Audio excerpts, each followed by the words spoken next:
Marie-Joanna Rojeska, vous êtes journaliste, consultant du vin et dégustatrice.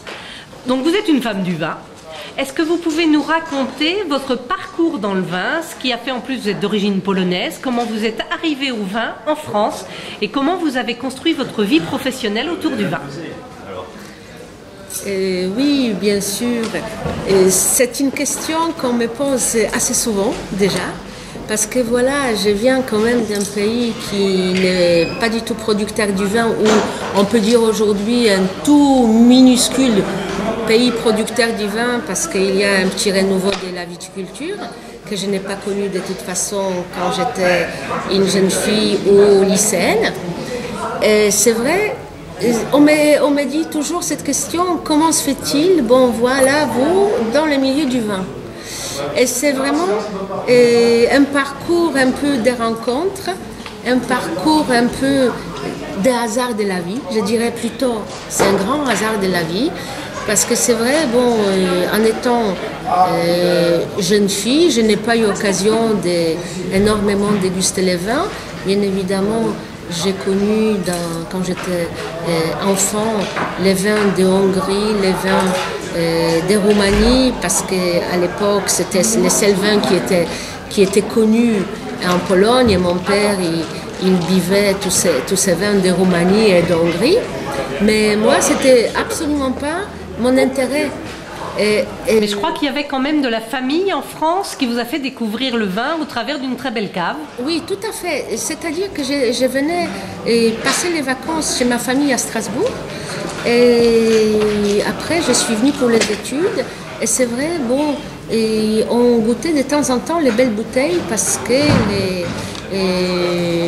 les beaux-frères de mon cousin, ils distribuaient les bons vins de Bordeaux, donc il y avait dans la cave quelques jolies bouteilles. Mais moi, mon souvenir d'une première belle bouteille, c'était un Châteauneuf du Pape qu'on a dégusté un jour là-bas, justement à Noël. Et moi, j'étais une jeune fille, je ne savais même pas ce que c'était un Châteauneuf du Pape, d'où ça venait, de quelle région, etc. Mais c'était vraiment quelque chose de fabuleux que je n'ai même pas aujourd'hui les paroles pour le dire. Mais bon, l'histoire s'arrête là. Et après... Où elle démarre. Parce qu'en fait, après, il y a eu beaucoup de formations. Oui, tout à fait. Elle s'arrête où elle démarre. Tout à fait. Parce qu'en fait, ensuite... entrer dans le monde du vin, c'était un hasard de la vie. J'ai eu l'occasion de travailler pour un distributeur et apprendre petit à petit ce que c'est le vin. Et c'est vrai, ça m'a beaucoup plu et c'était une grande émotion pour moi de goûter le vin. Et après, je voulais aller beaucoup plus loin, donc j'ai voyagé énormément dans les pays viticoles, dans les vignobles. Et toujours, j'ai photographié la vigne parce que même en étant enfant et une jeune fille, je me suis toujours intéressée à la photographie. Et j'ai photographié, j'ai visité les vignobles, j'ai rencontré les gens et c'est comme ça que j'ai tombé vraiment amoureuse d'un produit que j'ai trouvé que de toute façon le vin c'est quelque chose qui est comme un tableau, comme un œuvre d'art. De toute façon ça ne s'explique pas.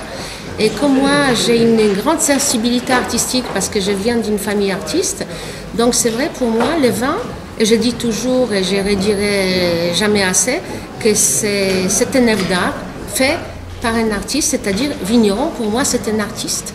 Bien sûr, tous les vignerons ne sont pas les meilleurs artistes du monde, bien évidemment, mais c'est une émotion, c'est un travail qui est très profond.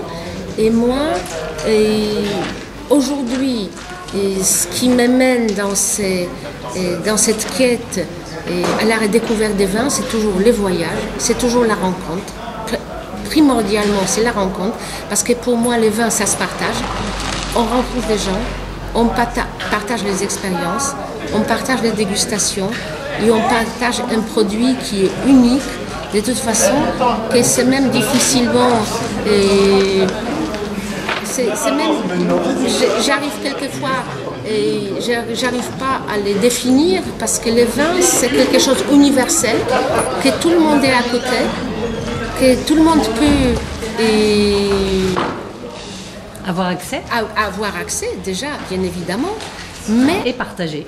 c'est un partage, et moi, c'est une vie dans la vigne, avec les vignerons, en dégustant les vins, en voyageant partout dans le monde du vin, dans le monde du vin, dans le monde du vin et du vin, parce que j'ai fait un petit peu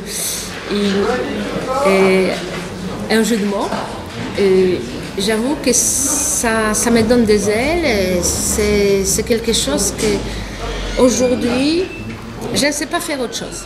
Et c'est ça qui vous conduit, avec des ailes. C'est ça ce qui m'a conduit avec les ailes, et je ne sais pas faire autre chose parce que finalement, la dégustation, j'adore déguster les vins et j'adore aller vers les gens pour cette rencontre. Donc pourvu que ça continue et pourvu que je ne me lasse pas, et voilà, et pourvu que je rencontre toujours les gens exceptionnels et les bouteilles exceptionnelles. Merci beaucoup. Merci.